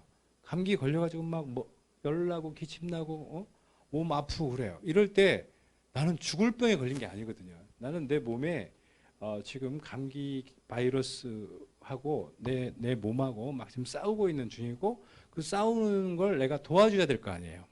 근데 너무 힘든 거예요. 근데 내가 어떻게 도와줘야 되는 게 제일 좋은 거냐면, 아무것도 안 넣는 거예요. 내 몸에다가 아무것도 안 넣는 거예요. 그동안 너무나 일을 많이 한 거예요. 무슨 일을 많이 해요? 공부원이라고. 또 주경야독 한 거죠. 밤에는 공부하고 낮에는 일하고. 그러니까 이것을 계속 무리라고 하잖아요. 무리를 계속 하면서 세포가 손상이 됐고, 그 세포가 손상이 되면서 이런 손상된 세포를 복구하는 과정에서 이런 방기 바이러스들이 기승을 부리는 거란 말이에요. 그러면 이럴 때는 우리가 어떻게 하면 되냐면, 아무것도 안 해야 돼요. 그냥 무리 않고 푹 쉬면 저절로 나아요. 그러니까 많이 먹어서도 안 돼요. 감기 걸렸을 때는. 감기 걸렸을 때는 우리가요, 동물들도 보면 아프면 뭘 먹습니까? 안 먹어요. 근데 막 옆에서 계속 뭘 줘요. 옆에서 몸이 허해져서 그렇다. 계속 뭘 주는데 실제 보면 이게 굉장히 안 좋은 거예요. 그러니까 어느 정도 우리가 에너지를 보충할 수 있을 어떤 이 정도만 해서 미음이나 이런 죽으로 좀 먹어야 되는 거예요. 소화 잘 되는 걸로. 그렇게 해서 보통 한 일주일 정도만. 그리고 우리가 감기 걸리고 몸 아프면 술 먹던 사람도 술 안 먹고요. 담배 피는 사람 담배 안 피워요. 그리고 저녁에 푹 일찍 자려고 노력하고. 그러다 보니까 낫는 거거든요. 약 때문에 낫는 게 아니에요. 근데 약은 그때도 말씀드렸지만 약간 우리의 삶의 질을 높여주는 거예요. 너무나 기침 많이 하면 사회생활에 방해되는 거고, 응? 열 너무나. 근데 사실은 그런 것들이 두려운 거예요. 왜 그렇게 만들었기 때문에. 계속 그거 방치해 놓으면 약 안 쓰면 2차 합병증 생긴다? 뭐 이런 식으로. 그런 거 없어요. 네, 그런 거 없습니다. 실제 2차 합병증이 생기는 것은 어느 때 생기냐면 면역력이 떨어질 때 생기는 거예요. 이게 그럴 때일수록 푹 쉬면서 옛날에는 산수유를 먹였어요. 감기 걸렸을 때. 산수유 즙을 쫙 내가지고. 지금 유럽에서는 아로니아를 먹입니다. 실제 아로니아 즙을 이렇게 추출을 해서 처방을 해줘요. 감기 쪽에. 아무것도 안 써요. 아로니아 처방해주고 아로니아 추출물 처방해주고 그냥 푹 쉬세요. 그래요. 일주일 동안 푹 쉬세요. 아무것도 안 해요. 근데 우리나라를 가면 어떻게 처방해줍니까? 지금 이 갓난 아이들 있잖아요. 3살, 4살 먹은 아이들한테도 항생제, 진통제, 뭐, 이건 도대체 완전히 잘못된 거예요. 그러니까 우리가 자연치유라고 하는 것은 그냥 뭐 어떤, 소위 말해서 이런 거예요. 그 과학적 근거도 없고, 그냥 우리가 민간요법으로 오랫동안 내려오는 이런 거라고 생각하시면 안 돼요. 자연치유라고 하는 것은 그 수십억 년 동안 인간이 진화해 오면서 자기 자신을 지키고 자기의 종족을 번식하기 위해서 그 치열한 어떤 도전과 그런 그 생존과 이런 것들을 반복하면서 이것이 만들어진 거예요. 하루아침에 만들어진 게 아니에요. 여러분들 몸속에 있는 백혈구가 한 10억 마리 있는데 그 10억 마리가 여러분들하고 똑같은 생각을 하고 있다고 생각하셔야 돼요. 어떻게 하면 우리 몸을 더 건강하게 만들어줄까? 근데 실제 인간이 훈련받은 인간의 뇌는 다른 생각을 하고 있으면 병드는 거예요. 그러니까 다른 생각이 뭐예요? 약을 먹어야 돼. 근데 백혈구는 정말 싫어하는 말이에요. 약을 먹어야 된다는 건. 그러니까 항상 내 몸에 있는 백혈구가 나하고 똑같은 세포고 내 생각과 다 공유를 해야 되는데 이게 생각이 잘못되거나 아니면 이게 공유가 안 돼 버리면 그때부터 다른 노선으로 가는 거고 그때부터 몸이 두 개로 나눠져서 병이 되는 거거든요. 그래서 지금 약은 제가 보기에는 약을 쓸 일이 아주 위급한 상황이 아니면 쓸 일이 없다. 아니 열이 막 41도 막 2도까지 올라간다든지 아니면 피가 철철 출혈이 넘친다든지 뭐 그다음에 뼈가 부러져 가지고 지금 못 걷는다든지 아니면 뭐 심장마비가 걸려서 혈전 용해제를 투여를 했는데 아주 그런 급박하고 위중한 상태, 이게 급성으로 오는 거죠. 급성으로 오는 급박한 상태가 아니면 에머전시라고 하는데 이런 에머전시 상황이 아니면 약은 그렇게 우리 일상에서 멀리하는 게 좋다. 그리고 이 약 자체는 우리 컨비니언스인 거예요. 쉽게 얘기하면 좀 편의점에서 우리가 그냥 쉽게 살 수 있는. 그러니까 머리가 아프면 하지만 그게 우리 부작용들이 너무 많으니까 이런 것들을 좀 경계하자라고 하는 부분들입니다. 3일이에요, 3일. 맥시멈 연속해서 사용할 수 있는 법적인 허용량이 3일입니다. 근데 그게 아주 자그맣게 나와 있죠?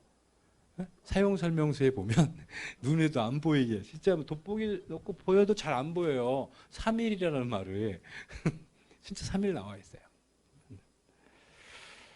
근데 어느 분이 뭐 췌장암에 걸리냐면 이쪽에서 일주일 먹어요. 안 듣는데 또 저쪽에서 일주일 먹어요. 그래갖고 한 달 동안 병원을 막 돌아다니면서 감기약을 한 달을 먹고 나서 그 건강했던 사람이 췌장암에 걸리는 거예요. 응? 그런 경우가 너무 많아요. 감기약 때문에 안 낫는 게 아니고 뭐 때문에 안 낫는 거예요? 면역이 떨어져서 안 낫는 거예요. 그때는 약을 먹지 말고 아로니아 추출물만 먹으면 된다니까요. 그렇죠. 아로니아 추출물 그 안토시아닌만 먹으면 일주일이면 다 떨어져요. 그리고 푹 쉬면서 자연치유하면서 먹습니다. 우리 몸을 믿어야 됩니다. 우리 몸을 믿지 않고 병원과 의사를 믿는 순간 그때부터는 우리 몸은 다르게 갈 수가 있어요. 그러니까 이게 약의 무수는 증상은 억제하는데 염증은 악화되는 거예요.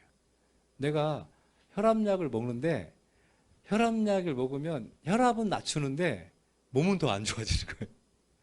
예? 그러니까 혈압약이 수명을 늘렸다라고 하는 어떤 보고도 없어요. 오히려 수명을 더 짧게 만들어요. 그러니까 혈당약이 이게 혈당약, 혈당을 낮추는 약이 혈당은 낮추는데 몸에 염증은 더 많아지는 거예요. 이런 것은 우리가 알아야 되는 거예요. 혈당이 제대로 조절되고 혈압이 조절된다고 해서 오래 사는 건 절대 아닙니다. 거기에 준하는 세포를 제대로 만들 수 있는 그런 방법이 계속해서 우리가 병행하지 않으면 우리는 노화는 노화대로 되는 거고, 약을 먹는 목적이 우리 오래 살려고 그런 거 아니에요? 그렇잖아요. 약을 우리가 병원에 가서 약을 처방받아서 먹는 목적, 근본적인 것은 건강하게 오래 살고 싶어서 그런 거잖아요. 근데 실제 그렇지 않다는 거예요. 실제 뭐 오래 사는 것은 본인이 열심히 건강 관리해서 오래 사는 거지 약 때문에 오래 사는 건 아니다.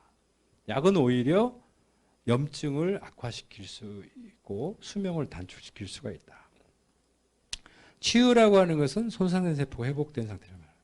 호전 반응에 대해서 물어보시는 분도 아는데 일단은 내 몸이 호전 반응이 나타난다는 것은 어떤 상태이든 내 몸이 살아있다는 거예요.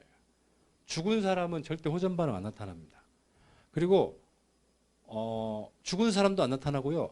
완전히 건강한 사람도 안 나타나요. 그러니까 호전될 만한 게 없으니까. 그러니까 그리고 건강해가지고 그런 세포 치유 속도가 아주 빠른 사람들은 잠자고 있는 동안에 치유가 돼버리기 때문에 아침에는 거뜬할 수도 있어요. 근데 이제 그런 근육이나 혈관, 면역, 뭐 이런 세포, 효소 이런 힘이 떨어진 사람들은 서서히 치유가 되기 때문에 막 치유되면서 막 고통이 뒤따르는 거예요. 막 머리가 아프다든지. 그러니까 어디 아픈 부위라든지 막 톡톡 빨간 점이 튀어나오는 부위들 있죠. 이 부위들은 대부분 그쪽에 염증이 많은 거예요. 옛날에 뭐 사고가 났다든지, 옛날에 뇌진탕을 한번 경험을 했는데, 치유를 하다 보니 치유 요법을 쓰다 보니까 막 머리가 깨질 듯이 아픈 거예요. 그런데 아프다가 한 3, 4일 아프다가 한 4, 5일 만에 깨끗하게 나은 거예요. 그래서 봤더니 옛날에 뇌진탕으로 손상됐던 뇌세포가 싹 다 깨끗하게 이렇게 재생이 되는 이런 경우도 많이 해요. 그래서 이 호전 반응이라고 하는 걸 우리가 이겨내야 된다. 우리가 이 세포가 그래야 치유가 된다라고 하는 거고 이걸 절대 부정적인 반응으로 생각하지 마시라. 이것은 긍정적인 반응이라는 거죠. 예를 들어서 폐암 환자가 이런 자연치유를 하는데 아까 안토시아닌하고 그 노유파하고 엽록소 이것을 막 폐암 환자가 한 주먹씩 먹었어요. 시킨 한 주먹 먹었는데 어느 날 갑자기 폐암 환자가 막 피를 확 토는 거예요. 좋은 거에 나쁜 거예요. 말이야 그렇게 하시겠지만 옆에서 이제 다 죽는구나 이제 이게 뭐냐 도대체 이렇게 나올 거예요. 실제 이것이 거기에 있는 이게 기침을 할 때 피가 나온다는 것은 세포가 다시 거기 암세포가 죽으면서 그 주변에 있는 혈관들을 건드리는 거예요. 그러니까 이것을 좋다 나쁘다로 평가를 하면 안 되고 일단 달라지고 있는 거예요. 폐암 사기면은 얼마 못 살아요. 보통 한 1년 내에 90%가 죽기 때문에 그런 분들이 느끼는데 너무 두려움도 많겠지만 막 이럴 때 치유하면서 이런 현상이 나타나는 것은 대단히 좋은 반응이에요. 거의 천운이 있는 거예요. 천운. 그런데 이때 보통 사람들이 어떤 반응이 치유냐면요. 이거 큰일 났다. 이거 괜히 먹어가지고 이거. 그래가지고 병원에 가면 항생제, 염증이라고 생각. 항생제 막 예? 그다음에 항암 치료. 항암 치료 받으면 또 몇 천만 원. 또 이제 죽는 거예요. 그러니까 그런 어렵사리 잡은 치유의 기회들이 날아가 버리는 그런 게 있어요. 암 환자들이 제일 좋은 현상이 열나는 거예요. 고열 40도까지. 그 고열이 일주일만 지속되면 암은 다 타버립니다. 그러니까 오히려 그 고열을 유도를 하고 그 다음에 이제 뭐 방광암 같은 경우에 소변에서 피가 나오는 경우도 치유하면서 그것도 상당히 좋은 반응일 가능성이 높다. 그러니까 치유하면서예요. 치유하면서는 근데 그 치유하는 걸 살려야 돼요. 예전에 제가 저희 약국에 19살, 18살 여자애가 왔는데 백혈병이래요. 근데 병원에서 한 달밖에 못 산다고. 예? 급성 백혈병인데 근데 이제 우리 저 한약을 가르쳐 주는 스승님이 계셨는데 그분을 제가 불렀어요. 이 학생 한번 봐달라고. 그랬더니 처방을 이렇게 해줬어요. 한약으로 처방을 쭉 했는데 그 처방을 받고 나서 실제 그 하혈을 하는데 자궁 쪽에서 하혈이 나타나는데 거의 뭐 한 바가지 피를 한 바가지에서 빨간색 피부터 막 아주 그 검붉은 피를 이렇게 쏟는데 얼굴이 하얘졌을 거 아니에요. 가뜩이나 백혈병인데. 그런데 한 달도 못 살고 죽을 것 같다고 그런 거예요. 그러니까 나는 큰일 났다고 생각하는 거예요. 왜? 가뜩이나 지금 우리 약국 이제 좀 딱 성장을 하고 있는데 이거 아니 큰일 났다 이거 좀 이 환자분 좀 다른 데서 치료 받을 수 있도록 하면 안 되겠냐 했더니 어차피 한 달밖에 못 산다고 했잖냐. 응? 살아봤자 한 달인데 이게 뭔 의미가 있느냐. 더 한제를 더해 주시더라고. 그래서 또 피를 또 한번 팍 또 한 바가 있어. 진짜 죽는구나 이제. 근데 그러고 나서 다시 이게 살빛이, 얼굴빛이 다시 돌아오기 시작하더니 완치가 돼버린 거예요. 근데 길병원에서 완치 판정을 받았는데, 그래가지고 그 학생이 이제 대학교도 가고, 또 이 결혼도 하고, 해마다 찾아와서 감사하다고 이렇게 하는데, 이게 우리가 피가 나온다는 거 있잖아요. 그 관해예요, 관해. 이게 깨끗하게 한번 우리가 그 백혈병 치료할 때 항암제를 쓰면 혈액을 다 죽이는 거거든요. 다 죽이는 거 새로운 혈액이 나타나는 건데 그렇게 죽이는 것도 죽이는 거지만 쫙 한번 나쁜 피를 오열을 쫙 한번 배출해주면 새로운 피가 만들어지는 이런 것도 굉장히 중요하다. 그래서 저는 암 환자들이 열나고 또 그렇게 피나고 이럴 때 굉장히 좋은 찬스가 될 수 있는데 이게 이제 그 아까 자연 치유를 모르면 그런 방종양 증후군이라고 하거든요. 그 방종양, 이게 암이 없어지면서 나타나는 그런 증상을 마치 악화되는 현상으로 이렇게 이게 오해를 하게 되면 오히려 어렵사리 얻은 기회가 사라져 버릴 수도 있다. 이렇게.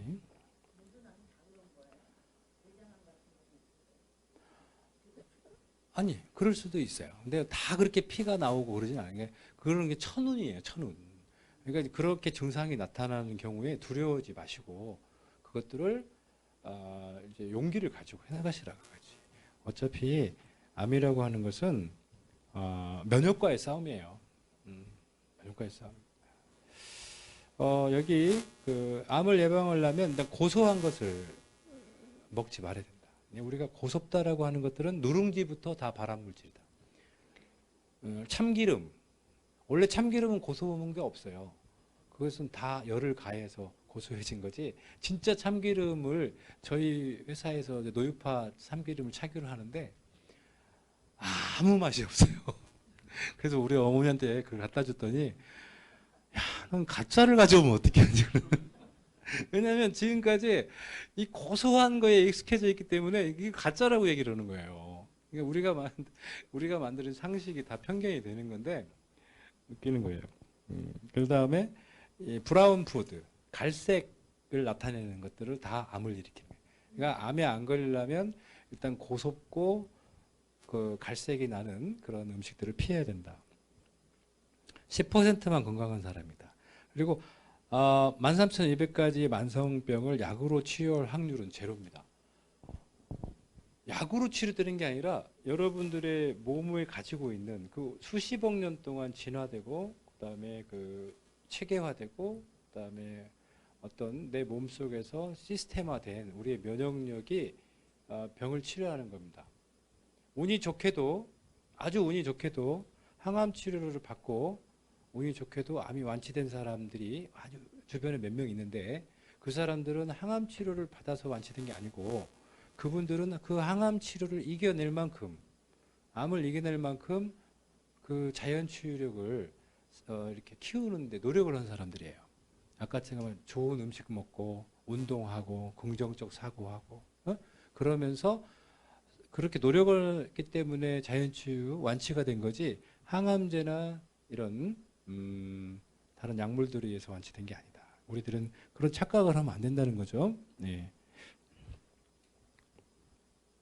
100년 전에 비해서 늘어나는 수명은 고작 3.7년. 그러니까 현대의학이 수명을 늘렸다는 것은 완전한 거짓말입니다. 현대의학은 수명 연장을 시키지를 못했어요. 수명 연장이 된 것은 우리의 어떤 상수도와 하수도를 분리했던 거, 그 다음에 추위로부터 우리를 막아준 집, 그 다음에 이런 그 온방기구, 이런 것들이 아까도 말씀드렸잖아. 추워서 죽는 사람이 많다고. 그리고 이 물이 안 좋아서 죽는 사람들이 많았어요, 옛날에. 그 어린아이들 있죠? 아이들이, 지금도 아프리카에는 아이들이 많이 죽어요. 그것이 못 먹어서 죽는 것도 있는데, 물 때문에 많이 죽어요. 아직도 거기는 상하수도가 없어요. 그러니까 먹는 물 자체가 아직도 구분이 안 돼 있어. 버리는 물하고 먹는 물. 그게 예전에 뭐 40도 못 돼서 죽었다고 그러는데 다 거짓말이에요. 예전에도요 다 오래 살았어요. 근데 유아 사망률이 많았던 겁니다. 예전에는 그 상하수도 때문에. 암이 이제 50%다. 병이 급증하는 이유는 환경오염, 화장품 합성약이다. 여자분들 암에 잘 걸리는 갑상선암 유방암에 잘 걸리는 이유가 화장품 때문에. 화장품이 거의 유력입니다. 한 90%. 남자들보다 여자분들이 갑상선암에 많이 걸리죠? 왜냐하면 매일 화장을 매일 하니까. 근데 그 화장품에 들어있는 발암물질이 850가지 정도 되는데 대부분 다 사용이 되고 있습니다. 지금. 약과 비타민의 원료가 대부분 석유에서 만들어진다라고 하는 굉장히 신선한 정보죠. 네. 이게 저는 뭐 아주 그 고급 원료에서 만든 줄 알았어요. 항암제나 이런 것들이 다 석유에서 한 번 만드는데 300만 원짜리도 봤더니 다 석유에서 만드는 거예요. 그리고 원가를 봤더니 30원이에요. 30원짜리 원가를 뭐 수십만 원씩 받는 거예요. 그러니 환자들이 얼마나 많아지면 좋겠어요. 그 제약회사 입장에서는 암 환자의 숫자가 늘어날수록 어마어마한 이윤이 이렇게 생기는 거예요. 30원짜리가 30만 원이라니까요. 우리가 상상할 수 없는 거예요. 왜냐하면 석유에서 만들기 때문에. 건강을 위한 선택은 약이 아닌 자연치유다. 자연치유는 스스로 병이 낫는 거예요. 근데 우리가 나을 수 있도록 도와주는 거예요. 왜? 옛날처럼이 아니라 지금은 우리가 뭐가 좋은지를 모르니까 다 가공식품이고 뭐 이렇기 때문에 자연에서 봤는데 안토시아닌, 그 다음에 엽록소, 그 다음에 노유파 이 세 가지를 잘 챙겨 먹고 눈이라든지 간담체, 눈 간담체 이 네 개의 기관에서는 노란색 색소를 많이 먹어라. 이거예요. 그래서 우리는 색소 세 가지, 기름 한 가지를 매일매일 먹으면 자연치유 가능하다.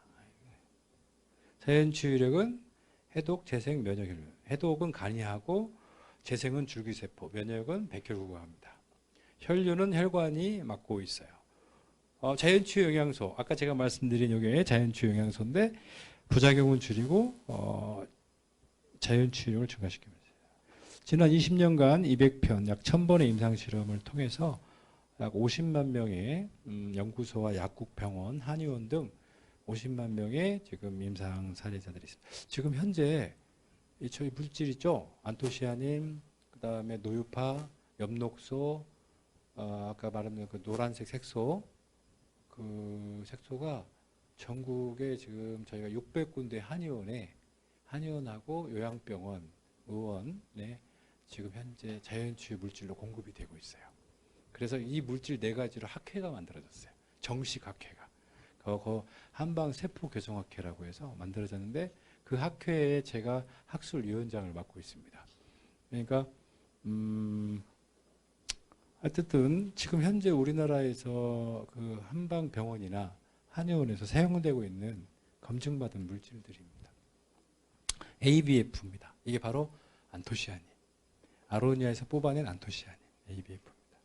이 ABF는 이게 세계적인 브랜드입니다. 그러니까 이 ABF는 저희 회사가 갖고 있는 안토시아닌 브랜드예요. 아로니아에서 뽑아낸 안토시아닌을 ABF라고 생각하시면 됩니다. 혈류, 면역, 그 재생, 뭐 면역, 해독 다 이런 작용을 갖고 있어요. 그러니까 안토시아닌만 먹어도 해독이 돼요. 그리고 아까 시그널로 작용을 하기 때문에 재생이 되는 거예요. 근데 재생될 때 엽록소를 같이 먹어야 재생이 잘 된다는 거죠. 이렇게. 그 다음에 흡수율이 시중 동결건조 분말과 비교했을 때 저희가 경희대학교 임상실험을 한 결과 500배 정도 차이 납니다. 500배면 참 그건 사실은 비교할 수도 없는 차이거든요. 120단계를 거쳐서 만듭니다. 노유파는 산화되지 않는 세계 최초의 지방산입니다. 그래서 오메가3, 6, 9이 1대1대1로 있어서 살도 안 찌고 그리고 암도 예방하고 네, 그다음에 비만도 예방하고 염증도 예방하는 비율로 들어가 있습니다. 그러니까 오메가3만 먹어서도 안 되고 오메가6만 먹어서도 안 되는데 이게 1대1대1의 비율로 된 걸 먹어야지 우리가 이 세포가 AB가 미토콘드리아하고 세포막이 정상적으로 형성이 된다. 세포막, 호르몬, 산소 자석의 역할을 하고 노유파의 제조공법은 뭐 이렇게 만들어집니다. 산화되지 않게 만듭니다. 그 다음에 이제 저희가 이제 또 개발한 물질이 있는데 이건 사실은 이 물질은 한의원을 위해서 개발한 거예요. 한의원에 소염 진통제를 못 쓰잖아요. 응? 근데 한의원 환자들 중에 70%가 통증 환자들이에요. 뭐 무릎이 아프네, 허리가 아프네, 어깨가 아프네. 근데 한의원에선 통증에 쓰는 약이 없어요. 그 효과가 빠른 게 없어요. 그래서 개발을 해달라고 한 거예요, 저한테. 그래서 제가 천연 소염 진통제를 개발을 한 거예요. 이게 천연 소염 진통제예요. 그러니까 이게 뭐냐면 유황, 소나무에서 추출한 유황하고 그다음에 안토시아닌, 그다음에 비타민 C 이 세 가지를 합쳐서 이렇게 우리가 바이오 MSM이라고 하는 아주 새로운 물질을 만들어내게 됩니다. 이 일반 MSM하고는 틀린 게 흡수율과 작용이 증가되고 부작용은 없는 그런 MSM. 이게 이제 바이오 MSM을 먹으면 일단 통증이 차단돼요. 통증이 개선되고 두 번째 갑상선이 약해진 사람들 있죠. 갑상선도 좋아집니다. 그 다음에 몸이 차가운 사람들 있잖아요. 뭐 손발이 수족냉증이라든지 배가 차갑다든지 이불을 덮고자야 된다든지 이런 분들 먹으면 아주 지켜옵니다. 그리고 손 발톱이 두꺼워져요. 한 달 먹으면 손톱 발톱이 두꺼워져 가지고 손톱이 잘 안 깨집니다. 그리고 아이들이 먹으면 키가 굉장히 커요. 옥수수는 1.5배가 커버립니다. 옥수수는. 이게 옥수수를 바이오 MSM을 준 거고 안 준 건 1.5배 크고 저희가 사람한테 실험을 할 수는 없잖아요. 그래서 이제 조골세포 실험을 해보면 진짜 30% 이상 이렇게 크는 거예요. 그러니까 성장판이 아직 살아있을 때, 아직 그러니까 지금 초등학생부터 고등학생까지 이렇게 해서 이 바이오 MSM을 쓰면 아주 놀라운 성장 촉진 효과가 나타납니다. 그다음에 당뇨 환자들한테는 인슐린 원료가 되는 성분입니다. 이렇게 만듭니다. 이것도 CSM이라고 하는 브랜드로 저희가 지금 한의원에 공급이 되고 있습니다. 자연치유는 질병 정상 조직이 장수하게 되는데 여기 보면 ABF하고 해독 면역을 하게 되고 재생은 노유파와 CSM 이렇게 하게 됩니다. 이게 사실은 이제 이 세 가지 물질이 근데 사실은 두 가지죠. 두 가지고 통증이 있는 분들만 CSM을 쓰면 돼요. 내 몸이 좀 아프고 그리고 이 두 가지에다가 아까 제가 말씀드린 엽록소 있죠. 네, 엽록소, 녹색 색소, 이 색소를 같이 근데 녹색 색소는 음식에서 섭취하는 게 좋습니다. 우리 음식에서 뭐 시금치라든지 김 있잖아요. 미역, 김 이런 데에 굉장히 많이 들어 있어요. 이런 것들은 제가 일단 말씀 안 드리는 이유가 그런 것들은 다 음식에서 섭취하는 게 더 훨씬 좋을 수 있어요. 네, 잇몸에 염증이 있으면 이렇게 암, 치매, 심근경색, 발기부전, 불임, 비염이 생깁니다. 그래서 우리가 이 안토시아닌을 실험을 해보니까 구강의 산화를 막고 구강 세균의 번식을 억제해서 잇몸 염증이 아주 탁월한 효과를 가지고 있다. 놀라운 것은 이 안토시아닌을 아무리 많이 먹어도 잇몸 염증이 없어지지 않는 경우가 많다. 왜냐? 안토시아닌을 많이 먹어도 잇몸까지 올 수가 없는 거예요. 다른 쪽에 다 뺏겨버리는 거예요. 응? 그러니까 예를 들어서 그 잇몸 염증을 치료하는 데 있어서 먹는 것은 그렇게 큰 효과를 볼 수가 없는 거예요. 특히 몸이 아픈 사람들은 다 그걸 뺏겨버리기 때문에. 그래서 제가 생각한 것은 잇몸 염증이 있을 때 여기다 뿌려주거나, 뿌려주는 게 제일 좋은 거예요. 근데 여기다 파스 붙일 수는 없는 거고, 뿌려줘요. 근데 그 뿌려주는 것도 금방 또 침하고 같이 목으로 넘어가 버리니까 그것도 잇몸 염증의 지속성이 떨어지더라. 그래서 저희가 이 안토시아닌을 무엇에다가 탑재를 시킬까 했더니 껌이었어요, 껌. 그래서 껌은 최소한 10분에서 20분을 씹잖아요. 계속 씹으면서 뭐가 돼요? 안토시아닌이 빠져나오면서 잇몸에 흡수가 천천히 되는 거예요. 이 껌 하나가 갖고 있는 위력은 사실 ABF 한 통과 같은 위력이 있어요. 그러니까 어마어마한 거죠. ABF 한 통을 다 먹어도 잇몸이 그렇게 좋아지지 않는다는 거예요. 잇몸까지 안 온다니까요. 이게. 그러니까 직접적인 잇몸의 어떤 개선을 하려면 바로 덮어오는 게 제일 좋아요. 이것이 이제 국소요법이라고 하는데 잇몸하고 피부는 국소요법이 굉장히 중요합니다. 안토시아닌 껌입니다. 네. 그래서 하루 한 번에 2정씩 20분을 씹으면 혀하고 여기가 다 염색이 돼요. 그 빨간색 안토시아닌으로. 그럼 염색이 됐다는 것은 염증을 다 개선시킨다는 거예요. 그래서 아주 오래된 치은염, 치주염, 설염, 구내염도 보통 보름 정도 요것들을 계속하면 거의 80% 이상 개선이 됩니다. 근데 또 중요한 것은 이 코하고도 연결되어 있잖아요. 입이 눈하고도 연결되어 있어서 비염이 있는 사람도 개선되는 경우도 많이 있어요. 비염도 중이염. 그러니까 우리가 입안의 건강이 비염, 중이염, 그 다음에 이런 망막의 염증하고도 많이 관련이 되어 있어요. 그래서 껌을 씹는 것만으로도 이 안토시아닌 껌은 이렇게 암과 치매, 심근경색, 발기부전, 불임을 예방할 수가 있다. 왜? 잇몸에 있는 세균을 억제하니까. 잇몸에 있는 세균이 분비하는 독소들이 혈액을 타고 들어가서 다 유발하는 거예요. 네? 잇몸에 세균이 줄어들면 이런 것들을 우리가 예방할 수가 있다는 겁니다. 그리고 헤리코박터, 그다음에 뇌 해마세포 기능 강화, 로놉신 해서 소화력, 기억력, 시력도 덩달아서 좋아집니다. 그러니까 이 위쪽으로 안 좋은 분들 있잖아요. 이 갑상선 이쪽으로 이렇게 안 좋은 분들은 먹는 것보다 껌이 훨씬 더 효과적이라고 보시면 돼요. 그다음에 이제 이번에 저희가 15년 동안 사실 이런 비타민이라고 하는 부분들을 염두에 두고 있었지만 개발하게 된 건 처음입니다. 그래서 저희가 자연치유 정신, 저희는 지금까지는 자연치유 정신에 입각해서 세포의 어떤 재생 그리고 해독의 물질을 개발을 했어요. 어떤 질병의 치유. 그러니까 굉장히 어려운 파트죠. 제가 이제 임상 약사고 그래서 이제 그 파트에 있기 때문에 저는 관리보다는 치유 쪽이었어요. 치유, 아픈 사람들을. 치유를 하려는 거 보니까 직접적으로 세포가 고쳐져야 되니까 세포를 고치는데 아토시아닌, 그 다음에 노유파, 그 다음에 엽록소 이런 것들은 필요했는데 치유가 아닌 관리, 예방, 뭐 이런 부분에서 그리고 식생활을 제대로 못 하시는 분들 있잖아요. 밥을 제대로 못 먹어요. 그러면 밥을 제대로 못 먹으면 비타민, 미네랄이 부족해지잖아요. 그러면 전체적으로 효소의 활동이 억제돼 버리는 거예요.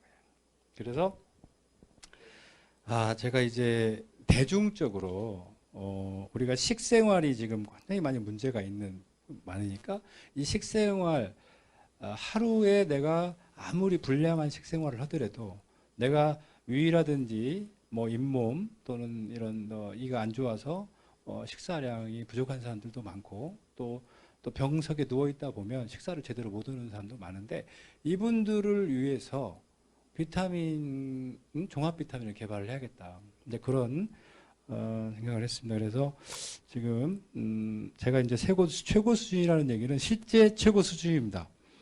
고효능 천연 종합 비타민을 만드는 비타민 13종, 미네랄 11종, 유산균 3종, 소화효소 6종, 식물 농축물 76종, 총 109가지 영양소로 만들었습니다. 아픈 분들한테는 그 치유 속도를 올려주는 거고, 어차피 이만큼의 비타민과 미네랄을 섭취를 하려면 하루에 야채를 5kg 이상 먹어야 되는 거예요. 야채하고 과일을 5kg 이상 먹지 않으면 이런 천연 비타민 미네랄을 우리가 못 얻었습니다. 그러니까 오히려 어떻게 보면 치유 물질하고 병행을 시켜야 되는 아주 중요한 이것은 우리가 식이요법 비타민이다 이렇게 보시면 되겠습니다. 지금 전 세계적으로 가장 많은 비타민이 판매되고 있는 가장 많이 판매되는 비타민이 WX라고 하는 비타민입니다. 그래서 이 비타민하고 비교를 해보니까 전체적으로 저희가 갖고 있는 이런 비타민 함량이 2배 정도 됩니다. 2배. 2배 이상 되는 것도 있고 2배 정도 됩니다. 다음에 이제 비타민 말고 미네랄이라고 있습니다. 무기질이라고 하는데 미네랄의 함량은 2배가 아니라 2.8배 정도 차이가 나고 있습니다.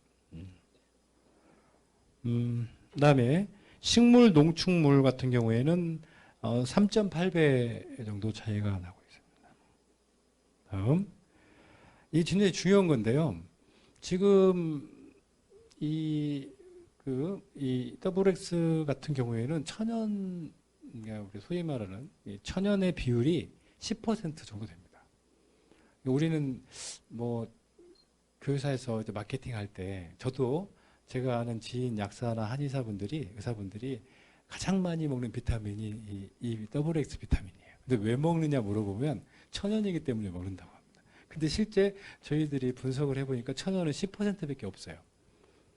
아주 정말 의사나 약사들도 잘 몰라요. 그러니까 모릅니다. 그냥 광고되는 것만 보고 하는데 저희 리얼비타는 100%입니다. 이번에 그 100% 천연 원료로 이렇게 비타민 비율을 맞췄습니다. 하여튼 우리의 건강은 우리가 무엇을 먹느냐, 어떤 생각을 하냐에 따라 달라집니다. 어떤 생각을 해야 건강해지냐면 여러분들이 항상 감사하는 마음, 먼저. 감사하다는 게 뭐냐면 그냥 오늘 눈을 뜬 거에 대해서 감사하면 됩니다. 왜냐하면 저는 너무나 아픈 사람들을 많이 보니까 그 아픈 사람들의 소원은 뭐냐면 아침에 눈을 뜨는 거예요. 우리가 아직 아파보지 않았기 때문에 하루가 얼마만큼 중요하다라고 하는 눈 뜬다는 게 얼마나 감사하다는 일을 잘 못 느끼시는 거죠. 그래서 그런 감사하는 마음을 가지시고요. 이 두 번째는 우리가 먹는 것이 정말 중요합니다. 우리가 무엇을 먹느냐에 따라. 제가 오늘 말씀드린 빨간색 색소 안토시아닌, 그 다음에 녹색 색소 엽록소, 그 다음에 노란색 산화되지 않는 기름 노유파, 이 세 가지를 꼭 그 식탁 위에다 챙겨놓고 드시고요. 그 다음에 이제 우리가 식생활에서 이제 요즘에 많이 가공식품들이 많이 나오고, 그 다음에 땅에 많이 기운이 떨어지다 보니까 비타민이나 미네랄이 우리가 채소를 먹음에도 불구하고 많이 부족해요. 시금치에 철분이 없어요. 이해 가세요? 시금치가 무늬만 시금치지 철분이 옛날에 뭐 10분의 1도 안 나오고 있어요. 그러니까 몽땅 먹는데도 이게 영양소 부족이 계속 나타나는 거예요. 그래서 이번에 출시한 이 리얼 비타민은 아까도 말씀드렸지만 한 5kg에서 10kg 정도 되는 식물의 야채, 과일에 들어있는 충분한 비타민, 미네랄이 함유되어 있습니다.